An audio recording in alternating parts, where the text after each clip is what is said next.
laptops, the lot, behind the police's back. And I'm like, aren't you supposed to be keeping an eye on him? It was so easy for him to just go out and buy more devices, and the police did not have a clue. And he's still using the internet. And again, I'm like, the police apparently placed strict bail conditions on him. I think in this case, the police need a dictionary because they clearly do not know what the word strict means.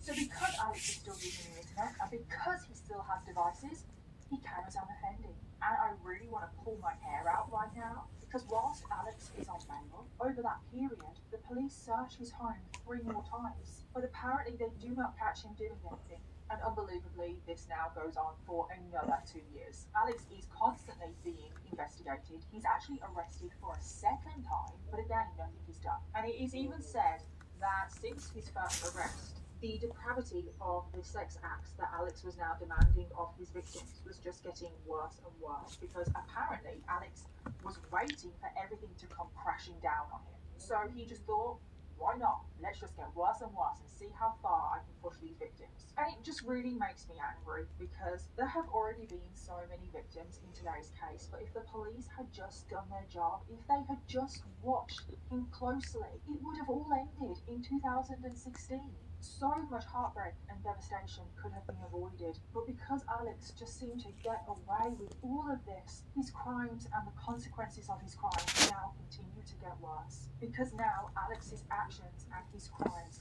would completely devastate a family, and in the process, 2 lives would be taken. And tragically, this is now where we need to talk about a young girl called Simran Thomas. It is now 2018.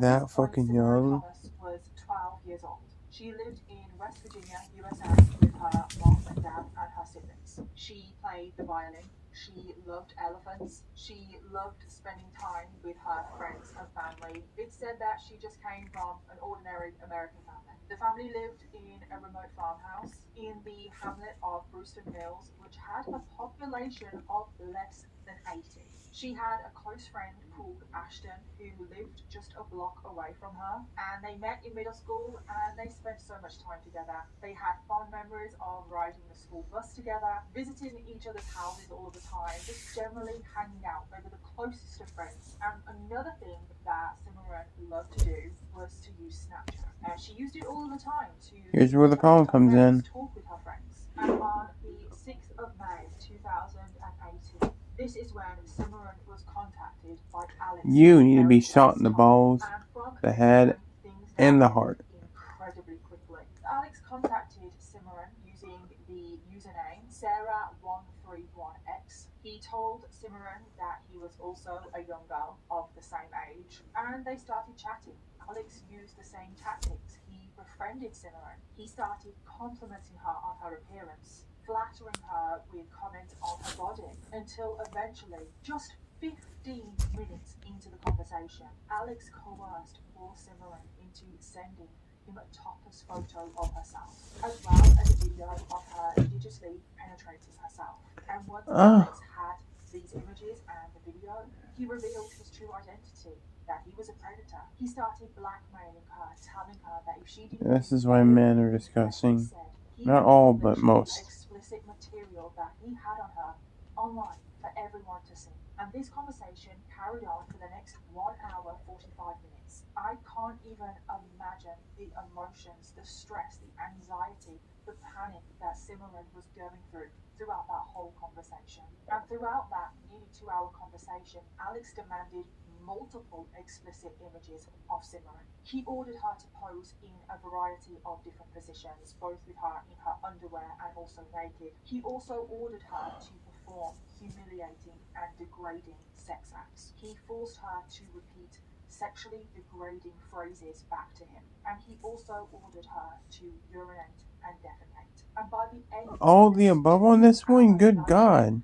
Alex said to Simran that she had, quote, done well, that she could now block his profile and he would delete all of the material that he had on her, which of course he didn't. So at the end of that conversation, Simran never told a single soul about what had happened to her. She just carried on, or at least tried to carry on with her life, going back to school, hanging out with friends, being around her family, remaining silent, but probably dying on the inside, emotionally scarred by this horrific experience. But just 2 nights later, this is when Cimarron was contacted again by Alex. We know that he likes to go back to victims because he thinks that they are easier to manipulate. So even though Cimarron did block his profile, Alex just honeysuckle. on the evening, and Cimarron's parents were actually not in the house. It was just Cimarron and her younger sister in the house, and her younger sister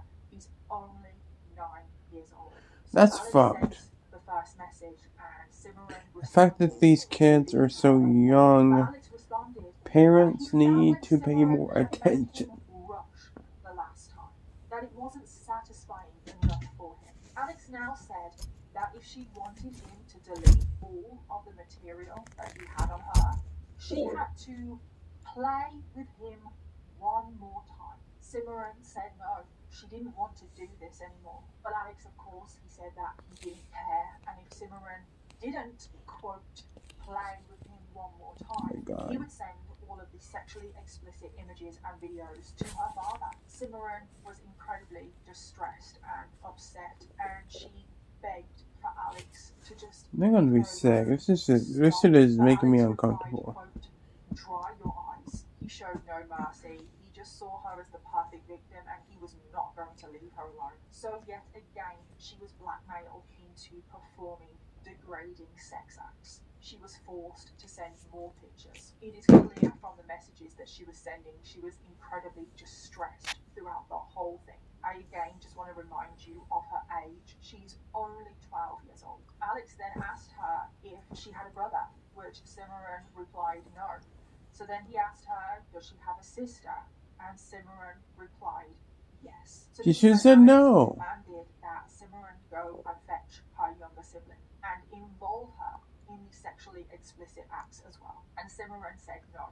Absolutely not. No way. This was too far. Cimarron was not about to bring her 9-year-old sister into this. She couldn't face it. She cared so much about her younger sister, was so protective over her. She was not going to do it. She was pleading with Alex again. She was upset. She was saying, please, please, please, I'll do anything. Please, I don't want to do this. But Alex just keeps going on, keeps demanding. Alex needs to fucking die.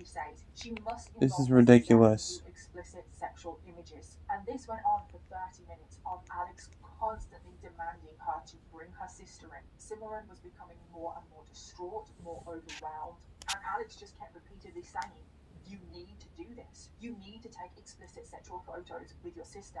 There is no other way out of this. He's forcing incest. Are you kidding me? Do this. She actually told Alex that she would rather kill herself. She actually okay, that I will shoot myself. She was very clear, but Alex so cruelly and coldly replied, quote, Kay, goodbye and good luck.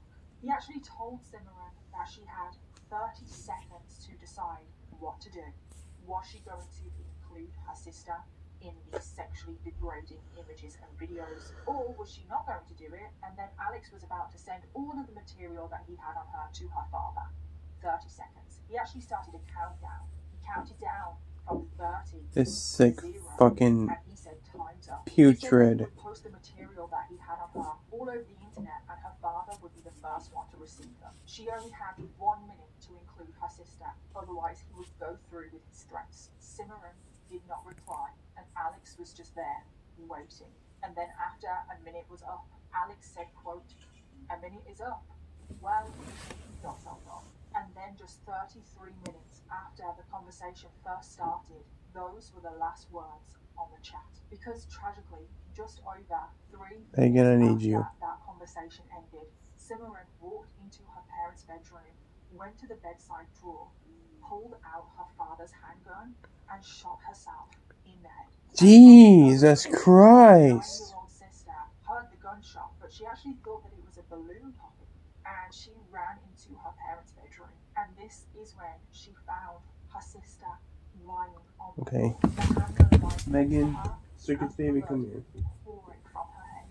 And the parents are out at this point, so the 9-year-old girl is completely on her own to deal with this. But she saw Cimarron's mobile phone lying next to her, and she bravely uses it to dial 911.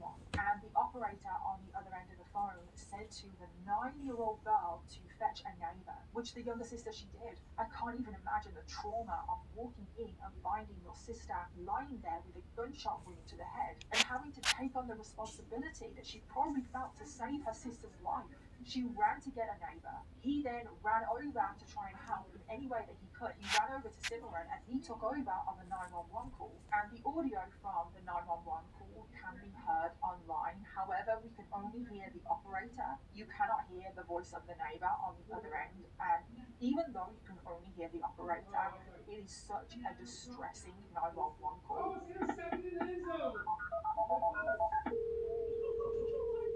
Preston County 911, what's the address of your emergency? What happened? She fell? Shot herself? What's your address? Is she okay? Are you next to her? For any call to come through of a young girl shooting themselves in the head is probably one of the most distressing things a 911 operator could probably hear. The operator is audibly shocked by what has happened. They tell the neighbor to apply pressure to the wound and also secure the firearm. And at this point, Simran was actually still alive. She had a pulse. The operator instructs the neighbor to move Simran onto her side to help her breathe, and that help is on the way. An ambulance arrives and Simran is rushed to the hospital, but very sadly there was nothing that doctors could do. And later that evening, this is when 12-year-old Simran Thomas tragically passed away, which I just don't even know what to say. Right, guys. Let's stop here. I'm gonna go circus baby. She's out here. She's trying to get away too. But yeah, guys, just want to film this real quick because I was bored, so I thought I'd watch the video, but it ended up being a very darker video than I expected, so I apologize. But yeah, hope you guys enjoyed this video, and yeah, bye.